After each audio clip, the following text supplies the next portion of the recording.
Hey, what's up you guys? Welcome back to my channel. Today is a long-awaited video, at least for me to make. I've been wanting to make this video for such a long time, it feels like. We are going to be using our Peachy Queen palettes. I will show you the two palettes that I will be using today, and then we will just jump right into the video. Amethyst palette. Look at how gorgeous. So pretty, so very pretty. Prep my face, we're ready to get into the story. Now, we are going to be talking about the case of Mary Eleanor Wheeler. Mary Eleanor Wheeler was born in March 1866 in London, UK. There's not really much that I found about her childhood. Her father was not in her life as much as, you know, the average.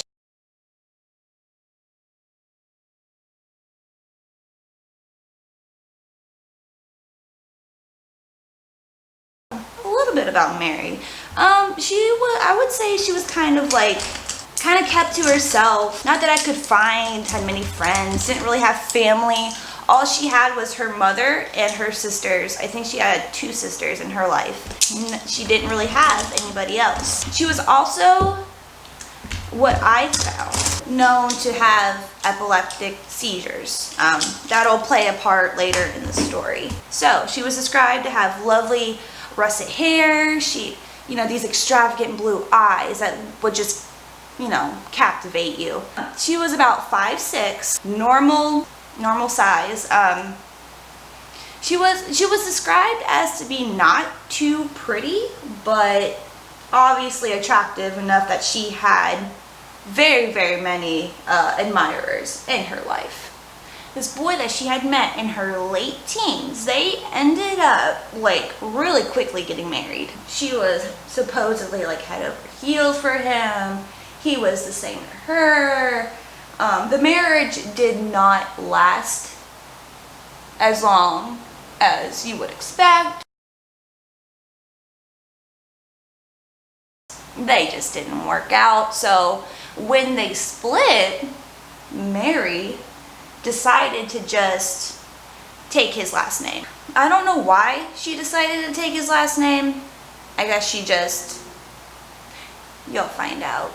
You'll find out why she really took his last name here in just a minute. It's said that her admirer, Charles Creighton, had rented rooms for Mary at 2 Priory Street, Kentish Town, North London in 1988. Like most people, she suffered from, depression. I don't want to say everyone during this time was a heavy drinker because, you don't have anything else to do, might as well get drunk, right? I mean, look, just me. It is said that she was a very heavy drinker. As though Charles wasn't enough for Mary, she fell for a furniture remover. A furniture remover man by the name of Mr. Frank Hogg. She claimed, I don't want to try to understand anything around the 1800s because I just don't. She fell for him because she was impressed by his business cards. Very abnormal, in my opinion. I forgot to even mention his wife's name. Wow. Fake reporter. His wife was named Phoebe Hogg. They did end up naming their child after her mother. Well, who is Phoebe? How did her and Frank meet? Well, Phoebe Hogg married Frank Hogg in November of 1888 when she was 3 months pregnant with their first child. But Mary, while Phoebe didn't know about Mary, Mary knew about Phoebe. Mary would put a light in her window so that Frank would know when she was free. And she also gave him a key to her house. This is a married man that she was having an affair with, and Phoebe had no knowledge of this. So there was something getting in the way, not even something, someone's getting in the way of her budding, ever eternal happiness with Frank. So she felt the need to take care of it herself. Frank was having an affair with Mary while he was seeing Phoebe. Isn't that just so? It's just so suspicious to me. Allegedly, in October of 1890, she gave him a penny to go drop off a note to Phoebe Hogg, inviting her to tea. Why would you invite your lover's wife to tea? It doesn't make sense to me. But I guess during this time, this just makes so much sense to her. Like, why not? Why can't we be friends? I'm having an affair with your husband, so no reason why we can't be friends, right? Phoebe ends up going to Mary's house for tea, and she brings along her daughter, Phoebe. Now, around this time, they were called prams.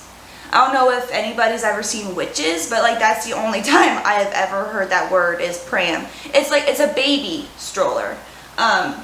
You know, if you're from the U.S., just like me, you probably don't know. While Mary and Phoebe were having tea, a neighbor who was outside, I'm not sure what the neighbor was doing, overheard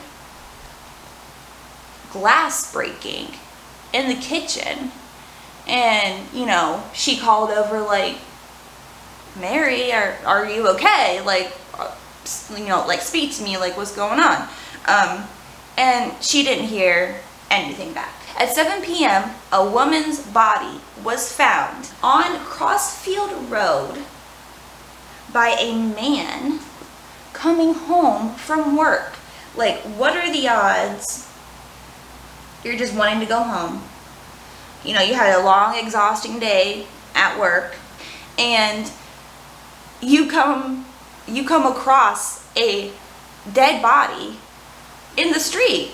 That it's just insane. He ended up reporting it to like a constable that was, you know, like around in the area, and when the constable approached the body, he noticed that her head was wrapped in a cardigan. The officer went down, unwrapped the cardigan from her head, and oh my gosh, this poor man, like he was just trying to help. So he takes the cardigan off of her head, and he notices, you know, her blood-stained face. Her throat is slit to the point where she's almost decapitated. She had a fractured skull, defensive wounds not even wounds. She had defensive bruises, you know, on her arms. She had bruises all over herself. Like, she was putting up a very hard fight. You know, upon examination of the body, it was determined that the murder had actually taken place elsewhere. Just trying to make this as even as possible. I'm trying to do a cut crease. I've never done a cut crease, so we'll see. Later that evening, while searching the perimeter of where the body was found, they ended up finding a baby's pram that was covered in blood. Just absolutely covered in blood. They found the bloodstained pram in Hamilton Terrace, about a mile from where Phoebe was found. The next morning, the child's body was found. It appeared that she had been suffocated, but they couldn't, you know, tell by just looking at her what she was suffocated by. Frank and his sister Clara, Saturday morning when they had gotten the paper, they had heard that, you know, of the story in the newspaper. So Frank sent Clara to go see Mary. You know, Frank and Clara did end up reporting Phoebe missing after they had read the newspaper article of, you know, the body being found on Crossfield. Frank sent Clara to go fetch Mary to accompany her in IDing the body, and, you know, mostly to like to say, you know, like, hey, have you seen anything? Did you hear anything from Phoebe? And of course Mary's just like, no, I haven't seen her. Why would I even see her? You know, like, I don't care. I'm pretty sure she wasn't like that, but I'm pretty sure she was just like, I don't know where she is, but, you know, I guess I'll come and try to ID this body with you. So at the morgue, Phoebe's behavior became erratic. It became strange. Clara, she positively ID'd the body as being Phoebe's, but little Miss Mary over here was just like, I don't, nay, that is not. She was just like, no, that is just not her. I don't know what you guys are talking about, but that is not Phoebe. I'm trying to go for like a amethyst look from Steven Universe. I know I'm such a nerd, but I thought I'd do this because me and my son are obsessed with Steven Universe right now, and my husband. Upon viewing the pram, you know, of course Mary was still denying, no, that's not, you know, little Phoebe's pram, no, that's not Phoebe's body. She was just denying the entire thing. And, you know, Claire was just kind of like, this woman's kind of on my radar right now. Like, she is very, very suspicious to me. She knows something that most people don't. It's very, very obvious. I think it was the same neighbor that had heard the glass breaking. She claimed to have seen Mary pushing a pram with very large object in it, you know, down the street around 7 p.m. on the night of the murder. I think the day after, Frank was informed of the positive ID of Phoebe and his daughter. Of course, he's gonna get searched as a suspect because he was so close to her. He confessed at that point to having an affair with Mary. Police then decide to go ahead and interview the subject at large. They were already suspicious of her because she was just acting, you know, she was like kind of pacing back and forth in the morgue. She was just acting like, you know, wringing her hands. She was just kind of like, oh my gosh, like, she seemed very suspicious. When the police searched her home on Priory Street, they found blood splatter and blood stains in the kitchen, which is weird because, you know, the neighbor had said that she heard glass breaking, and when she called over, she heard no response. They found a bloody carving knife and fire poker in the kitchen. The rug in the living room smelled greatly like paraffin. Like somebody was trying to get it cleaned up, but did not care enough to actually clean it up. It seemed like whoever did this just half-assed it. I don't want to cuss. Ass isn't a bad word. They kind of like half-assed it, and police were just like, why? You know, why? They did find 2 broken windows in the kitchen. Like, all signs point to Lauderdale at this point. If you get the reference, you get the reference. Here goes Mary again. Her behavior is getting just crazy at this point. She's denying everything. When the police were searching her home, she was quoted as to you know, singing very loud,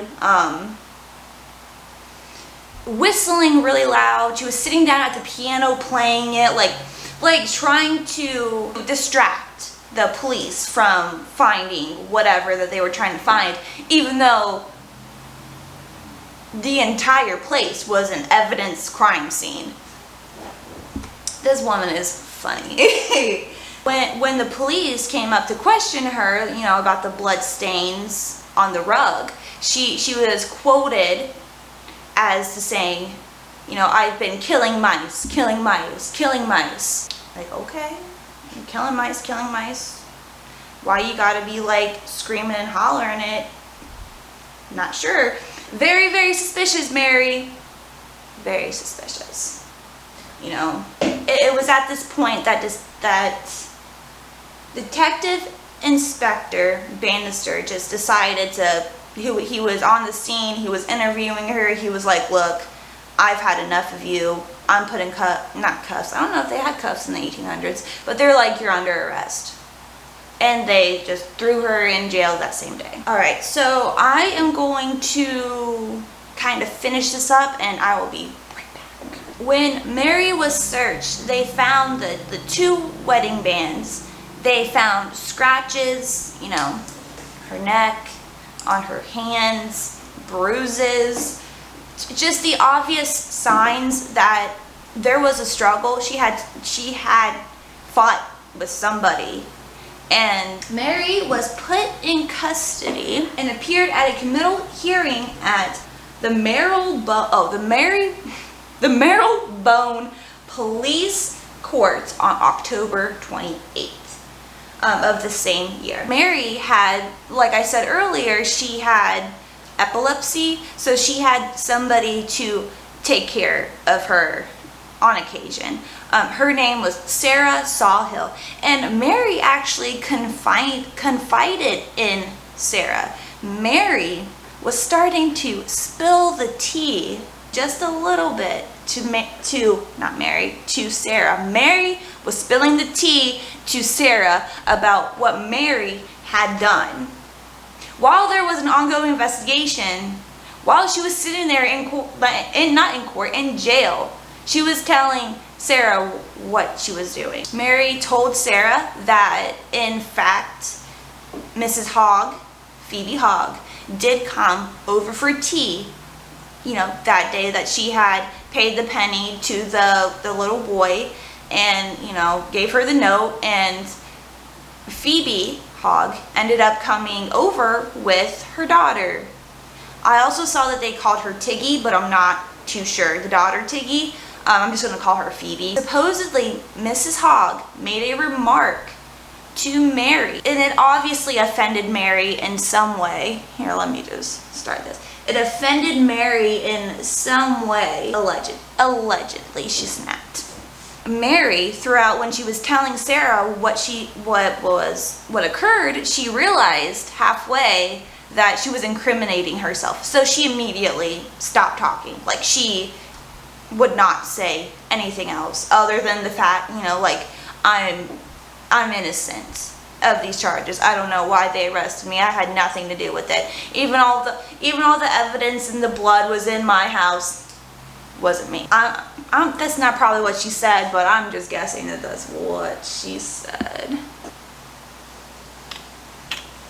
Okay, so I'm so sorry if you can hear the rain. It sounds like somebody's taking a leak. I promise nobody is. It's raining so hard. Here's the trial. Mary, of course, you know, pled not guilty. Prosecution had read out these letters that Mary had sent to Frank, confessing like her love for him and everything else. In the letters, they, you know, it was very obvious that she had feelings for him. He obviously had feelings for her. I don't know why he decided to just get married to Phoebe and then have an affair with somebody that he was obviously a little bit more in love with. It was quoted that it was a forced marriage between Phoebe and Frank just because of the fact that that she was pregnant and Frank had found out. And in the 1800s, that's just how it was. You knock somebody up, you better plan on being with them for your entire life, or else if you have a divorce wasn't really a thing. You either had an affair or you just left your partner for somebody else. Mary, in the letters, told Frank if he were to marry Phoebe, that Mary would not want Frank to leave Phoebe. Mary wanted Frank to stay with Phoebe, and Mary would befriend Phoebe.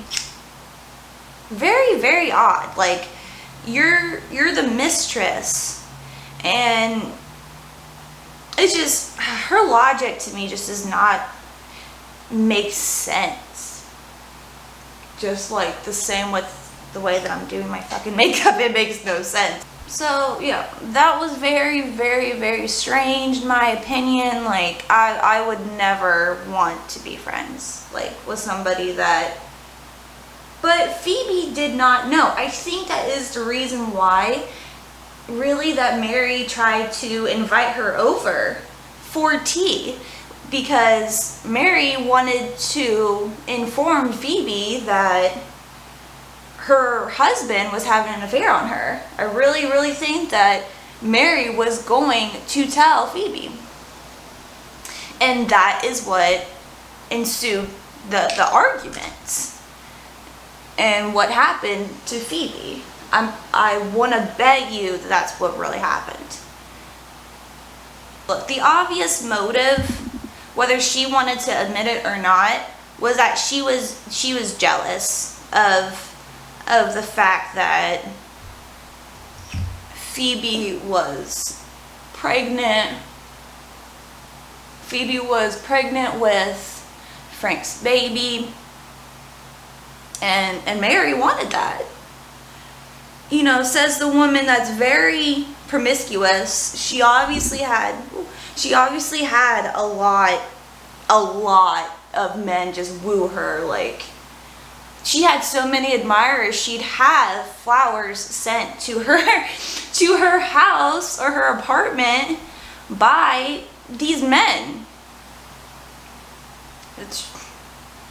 I don't know, guys. I really don't know this woman. It was just taking me like so much to not get angry when like researching this case. I'm getting off track. During the trial, Frank also positively ID'd the cardigan that was wrapped around Phoebe's head when she was laying in the street and the police had found her. He positively ID'd that cardigan as a gift that he had given Mary like a few weeks prior. Arthur Hudson had started to question Mary about the circumstantial evidence against her. How would or could, you know, woman of her size, build, you know, possibly do such a crime like this? You know, I'm the same height as Mary, 5'6". I'm the same build as her. Not saying I'd try anything, but I could lay out somebody if I tried. You know, but it's the 1800s. You were just, you know, taught to think that, you know, oh, we're supposed to be so meek and small. Mary remained like impassive through the whole trial. Didn't really say much other than, you know, she's not guilty of the crime, whatever, what have you. The judge was like, do you have any last words or any reasoning as to why you should not be hung right now? And Mary, quote, this is a quote from Mary. She is quoted to say, "I say I am innocent of this charge. Justice Denman put the black cap. I'm sure you guys know what I'm talking about. Like, I'm sure if you've seen like Pirates of the Caribbean, hanging when they're about to hang the pirates, that was like, it was similar to as what Mary was hung with. Or if you've seen The Changeling, same thing. Black cap, and she was then, you know, basically in the contempt of court before she was hung. Keep mentioning it. She kept saying like that she was epileptic as well. And around this time, that was considered a mental illness.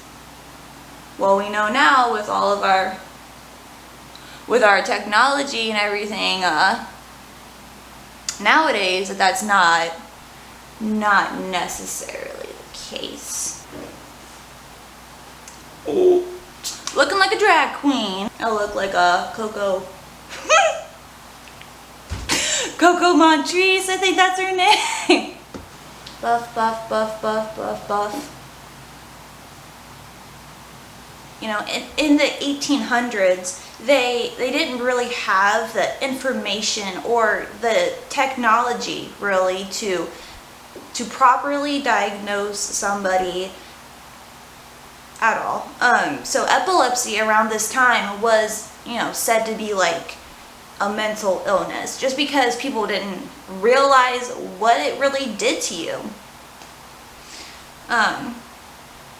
But you know, now we know, of course, that epilepsy is just, it's more of a medical condition. It's not in any way, shape, or form mental illness. Back to the epileptic automatism. It has been used as a defense in murder trials. I have notes, don't at me. Because it proves a person could not have formed intent to kill while they were having a seizure. In Mary's case, this did not add up to a legal defense of insanity. Mary she didn't commit any crimes before this had happened. She, you know, there was just no record. But at the same time, it kind of felt like she wanted to get caught, just because she didn't really she didn't try to cover up her tracks, but she was trying to plead insanity. Also, Mary, here's another big thing. Like, remember when I said that she was a heavy drinker? It may be she was drinking before, you know, maybe she was drinking prior to Phoebe coming over, and perhaps like with the medication she was taking for her epilepsy, perhaps the drinking with the medication caused her to go into a kind of epileptic kind of state. But like I said, no, you're not in your right mental state when you are having a seizure. But normally when people have seizures, they're convulsing so much that they can't just decide, oh, I'm gonna slit this woman's throat. I'm gonna like carve it so much to the point where her head is almost decapitated. So that was all that I really found on this case. She was convicted, tried within all the same year. She was hanged in 1890, I believe, and till her death, she was quoted to, you know, say that she was innocent, and all this evidence just pointed right at her. So yes, expect more videos like this. I hope you guys really did enjoy it. I legit look like I came out of the 80s, y'all. I love it. So yeah, thank you guys for watching.